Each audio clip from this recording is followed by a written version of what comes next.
how to convert an open vent boiler to a combi boiler. My name's Alan Hart, and in today's video I'm going to show you how to update a boiler or take out an open vent boiler and update it to a combi boiler. I'm going to show you what pipes to cut. I'm going to show you this as if the boiler is downstairs in like a utility room or a kitchen, and I'm going to show you what pipes you need to find. I've also got a whiteboard here, so on this whiteboard I'm going to try and show you pictures from jobs, and then I'm going to show you on the whiteboard which pipes you need to cut, and just try and make it as easy as possible. I've been asked many times to do this type of video, and I have tried to cover it in some of the videos that I've done already, but there's loads and loads of different scenarios. So as I said, this particular video I'm going to do it as if your boiler is downstairs in like a utility room or your kitchen, your open vent boiler, and then upstairs in the airing cupboard you've got a hot water cylinder, and then in the loft you've got your tanks. And I'm going to show you which ones to cut out. I'm also going to give you some tips as well. If you find that on the tanks sometimes there might be more pipes off that tank than you expect, so I'm also going to go through that as well, and just try and help you as much as possible.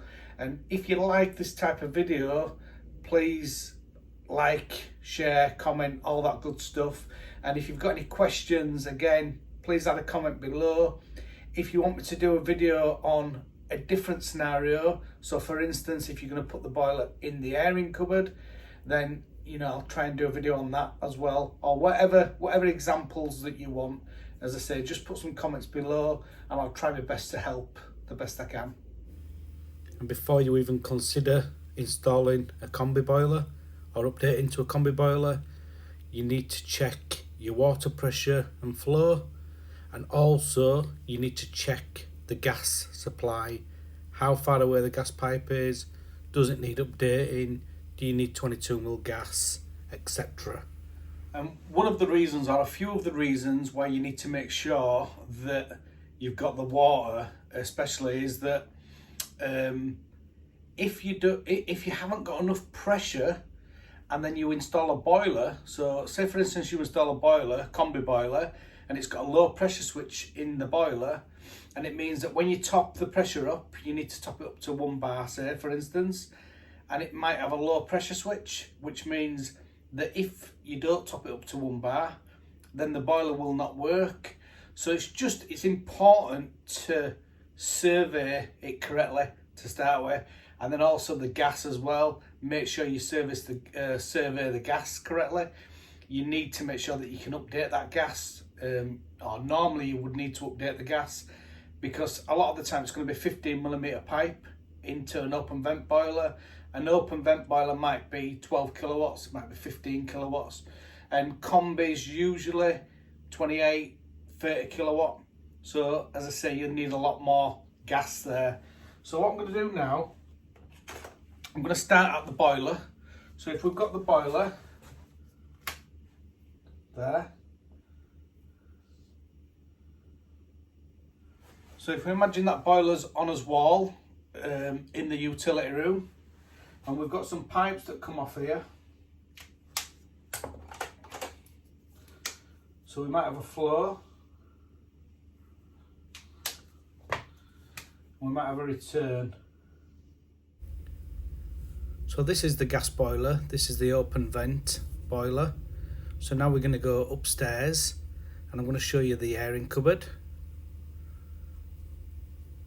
And if we have a look in the airing cupboard, we'll see there's quite a lot of pipes on this particular job, and it might put some people off. The bottom one there is a power shower pump, and I'm going to go through as much of this as possible with you.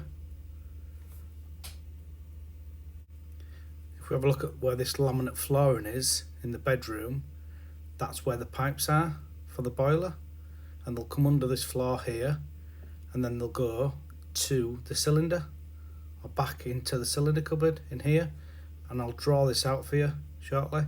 And then up above here is the loft, and that's where the tanks will be up there. So please excuse the drawing here. I'm just trying my best to make it as simple as I possibly can for you, so you can understand what you're doing rather than just cutting pipes out and not actually know what you're doing. So this is very simplified. It's a heat only boiler.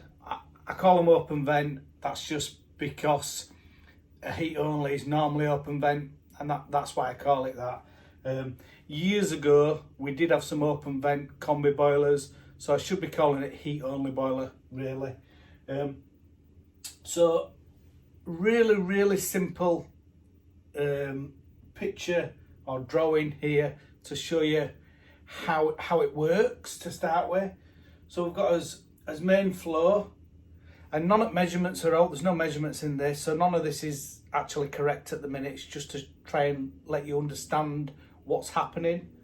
So your main flow from your boiler there, then you have a pump, and then the pump pumps it to some sort of valve. It could be an S plan or it could be a Y plan. In this scenario, we've done it as a Y plan, freeway valve, whatever. So A for air, so A for radiators, B for bath. That's how I remember it. So on your valve, you have A and B, which is, so that's the flow, A and B. B for bath, so B's going to your hot water cylinder, goes around there, flow. As it warms this cylinder up, it cools down, and then it goes back to the boiler as a return. And the same with your radiators, flow round your radiators, so around all your system, back, and then on your return, and then back into your boiler. Now there's certain things that we need with this. So we need a way of filling the system up, filling the heating system. So we have a header tank. We also need something for expansion. So again, the header tank will let the water expand. And we also need a vent pipe as well. A bit like on a combi boiler where you have your PRV valve. On this type of older system, it just had a vent pipe that went above the tank in the loft, which we'll get onto that shortly. So basically what you've got your main flow, and we're gonna have to cut some of this out to convert this into a combi, because we still want these pipes here. Now this return here, the return is normally on the last tee from the cylinder. So the cylinder is the last tee. So that's so that you don't start getting, when you put hot water on, you don't get warm radiators. That's the reasoning for that. So what I'm going to do now, I'm going to show you a picture of the air separator, and then we'll build the drawings up to show you the bits that we're adding in. When you go back into the airing cupboard, we've got an air separator here. So the top pipe, so the one on the left there, that's the open vent pipe. And the one on the right, the top one on the right, is the cold feed. The bottom pipe here on the left is the flow from the boiler. And then it goes round and then back down here. So this is still the flow pipe where the pump is on, and it's pumping down. This has got the filter on the floor. Obviously we wouldn't normally put it on the floor, but then this then pumps down to the diverter valve, which we've said, the freeway valve. It's fairly awkward to show on a drawing how that works, so I'm just going to try my best, to be honest, and you'll just have to ask me some questions if you don't understand it. So I'm going to try and explain how this works now. This wouldn't really be designed correctly, but we wouldn't be interested in that because we're ripping it out. But normally the pump would be within, or should be within 150 millimeters. So how I remember it is OCP. So open vent, cold feed, pump, and all within 150 millimeters. But refer to any drawings if you want to know more about that. I have done some other videos on that, but in this video I'm just trying to concentrate on, we're going to strip this out again. So what we've got here, this pipe here, this is the flow coming up from the boiler. So this is going in this direction, like this, up. And then you've got your open vent there, and you've got your cold feed. So your cold feed, obviously your tank here,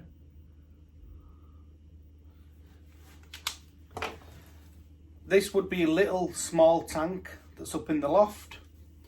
So that's the cold water, and that feeds the central heating system. So that's how you get water into the system. So I want you to understand this bit, because this is the bit that we're going to cut out. We're going to remove all this. So just to recap, this is an air separator. The top left pipe is the open vent. The right pipe is the cold feed. So OCP, open vent, cold feed, and pump. And as I say with this, somebody's put the filter on the floor, which confuses it a little bit, but then it goes down to the diverter valve or the freeway valve. So the middle pipe there is the AB pipe. And then if we look at this one, this is the B, so that's B, that's going to the cylinder, B for bath. And then this pipe here is A for air, and that's going on to the central heating system, so to the radiators. So on a Combi conversion, where you're going to put the boiler back downstairs where the old boiler is, this bit here is the most important part of it, because we're going to remove this part of it here, but we wouldn't want to leave all this pipe work in here, so we're going to cut these out. So I'll just show you what I mean. So this is the pump, pumping that way, and then just to make it easy, I'm just going to show you that diverter valve again. So that's your valve, so that's your freeway valve here. Part of it's going to go to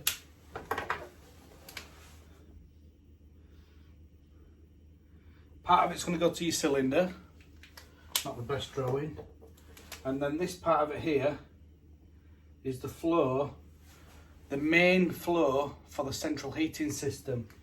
So what we need to do is, when we cut all this out, and I'm going to go back over this again, but when we cut all this out, what we need to remember is this pipe here, this is the main flow from the boiler now, and we want to cut all this lot out.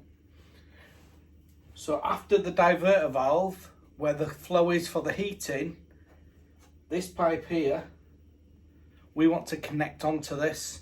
So what we're going to do, we're going to cut all this out here. I'm going to connect this pipe here. So this pipe here, this flow here, it's coming up from the central heating boiler, so it's still in the airing cupboard.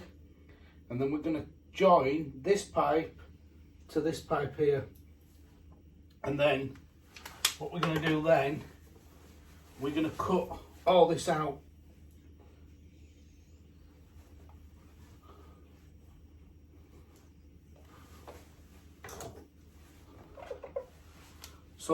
So all we've done there is the main flow that comes up.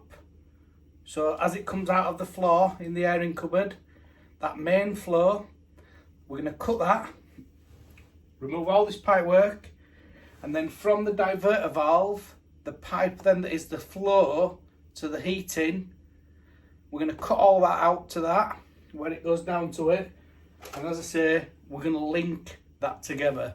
That's the most important pipe when you're doing this conversion. And that's the bit that people get wrong, because they end up piping it to return and all that. But we'll go back over this, because I'm going to do a full drawing of it all, and then all the bits that we're going to cut out. So we've linked the flow. I just wanted to show you the return now before we move on. So all we need to do with the return pipe is easy. So all we need to do is cut that return. It might stick up through floor there. And it doesn't really matter where that T is. So sometimes that T might be back near a boiler, but you might not be able to see where that T is. So all we need to do then, we just put a stop end on there. Try and make it below floor, tidy if you can. But what that means then is the flow and return at the boiler downstairs now only goes round the heating system. And as I say, I'm going to draw this now in full, and then I'll go over all this again. Sorry for the really bad drawing. Art was never my strong point at school. So what we've got here, I've added the hot water side in now as well. So going back to the heating side, we've got the tank up in the loft, we've got the open vent, we've got the cold feed, so OCP, open vent cold feed pump, we've got the diverter valve there, and then how it's piped into boiler. So that's his main flow from heat only boiler, goes up to air separator, we've got his expansion, we've got his cold feed, we've got his pump, OCP, we've got the diverter valve. One part of it, B for bath, goes to cylinder, A for air, A goes to the central heating system down there. So as I said, we're going to cut all this out. And then this side of it here, this is the hot water side of it. So this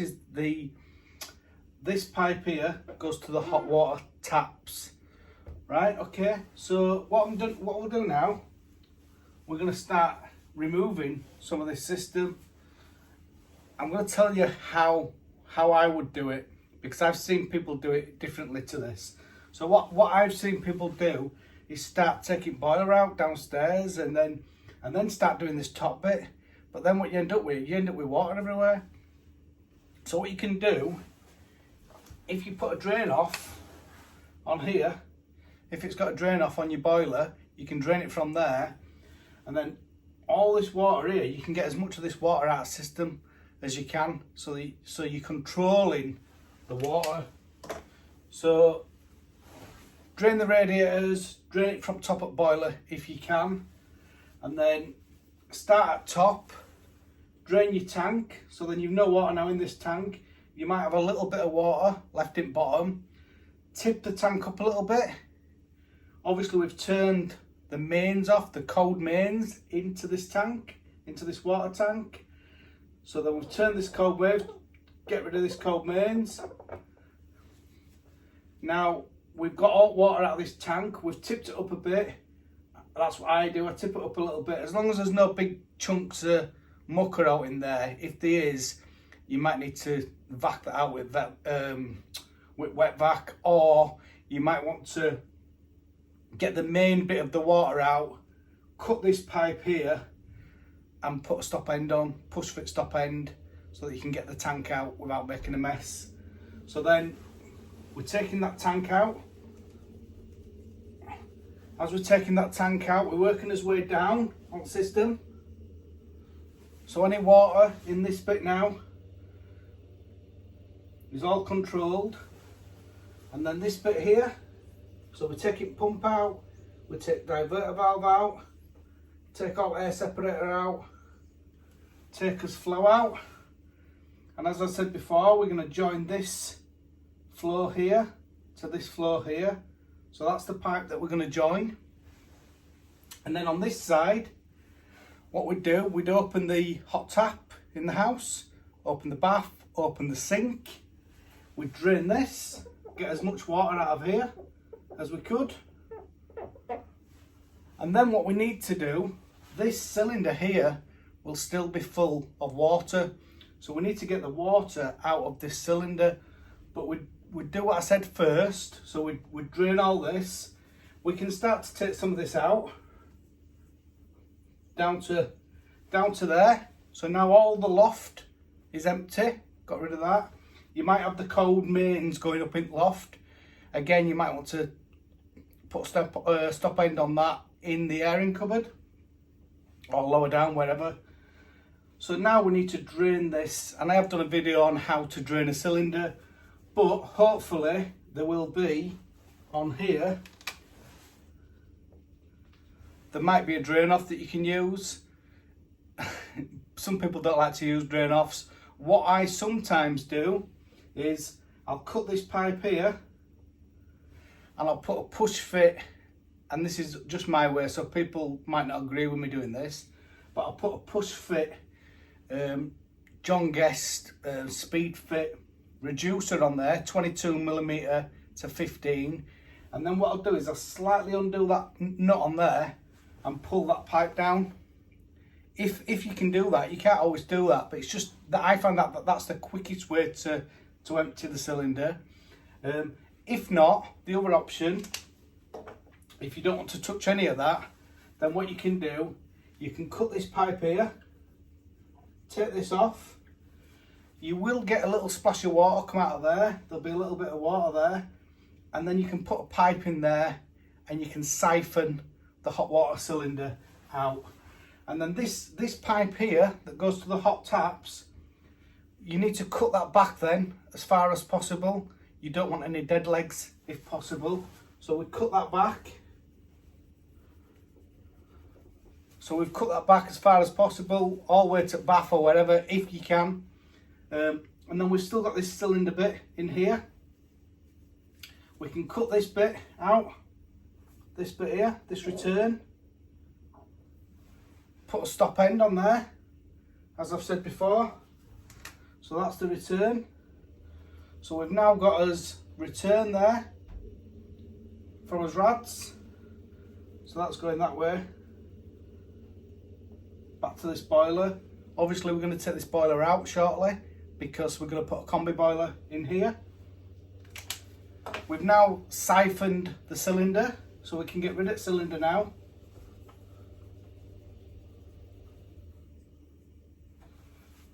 So in the airing cupboard now, you should have, or you're most probably going to have,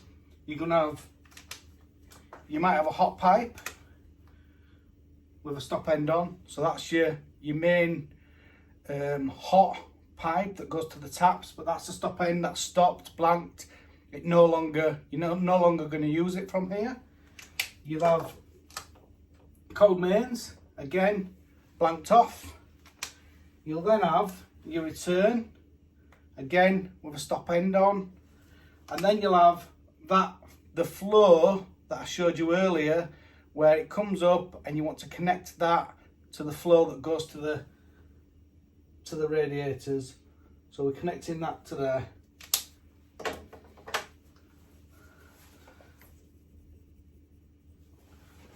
So now what we'd do, we'd remove this boiler, and we've got the main flow, the main flow here and the return. It could be either way this, so it doesn't really matter how I've drawn it here. Depends on the boiler. The flow and returns are sometimes different ways round, so you might need to know that, so you put them on the right way round.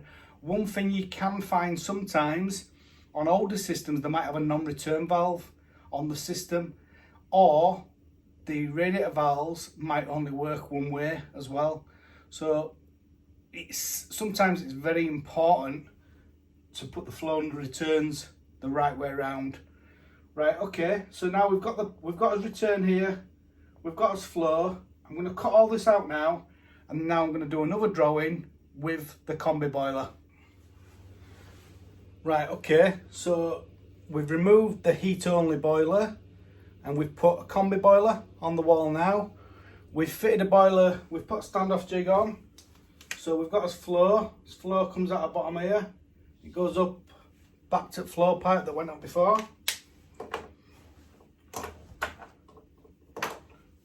Got his return pipe, again.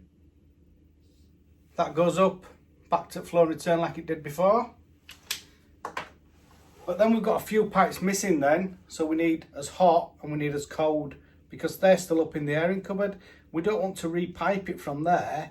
Ideally, normally, the boiler could be in a utility room or somewhere like that, and if it is, you'll have a hot and cold. You'll have a sink here. So usually what we would do, we'd pipe this hot here behind us cupboards up to his boiler. Same with his cold into boiler. So now we've got this sink here. Now is it's straight off the boiler, so it's going to get warm on this sink the quickest.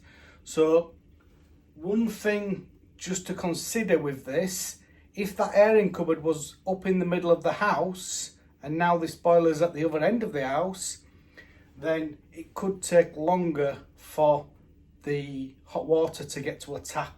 So it's just something to consider. It's not normally an issue, but it's just something to consider. And then what we then need is gas pipe. So we had this little diddly 15 millimeter gas pipe that were there before. We then need to, or normally we'd need to go back to gas meter, or we'd need to connect onto a 22 millimeter gas pipe normally. Now that depends on the size of the boiler. You'd have to do your pipe sizing to make sure you got the correct size pipe for that. But that's how you would pipe that. That's how you would do that. I hope this video has been of some use to you. As I say, if you've got any questions, please ask them in the comments below, and I'll try my best to answer. I'll try my best to answer as many of the questions as I can.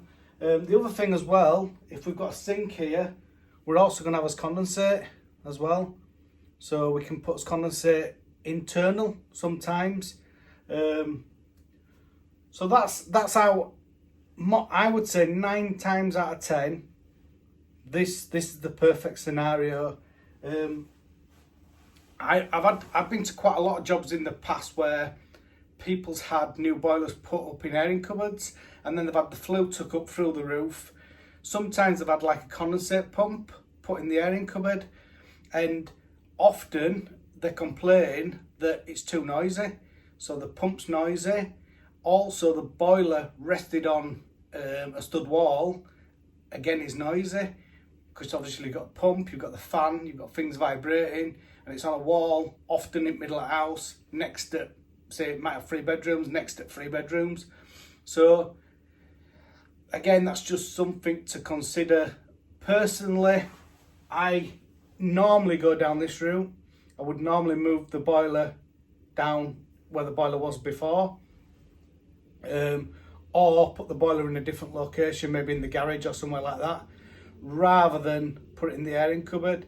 These benefits to putting it in the airing cupboard, and the benefit to put it in the airing cupboard is because your heat source, your cylinder, was in the obviously in the airing cupboard, your cylinder were there. If you put the boiler back in that same place, then the runoff, if you like, for the hot tap is going to be the same as before. So these benefits to putting the boiler back in the airing cupboard. But I would say, and it depends on job, you know, every job is different. So again, it's just about surveying the job correctly, speaking to the customer, telling the customer about potential issues, and then letting them decide what's going to suit them, better. I think that's it really. As I say, if you've got any questions, please ask them below, and thanks for watching. I did say that I'd just mention if there was extra pipes from the tank in the loft. So the pipe that goes down the cold feed into the cylinder, sometimes you'll have another pipe off there. Now that could be tank fed to your bath, could also be to a power shower. So something to look out for. And if you have got them, then obviously you need to pipe them back into the system.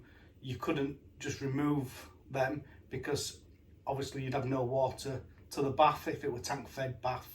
So that's just something to look out for. Thanks for watching.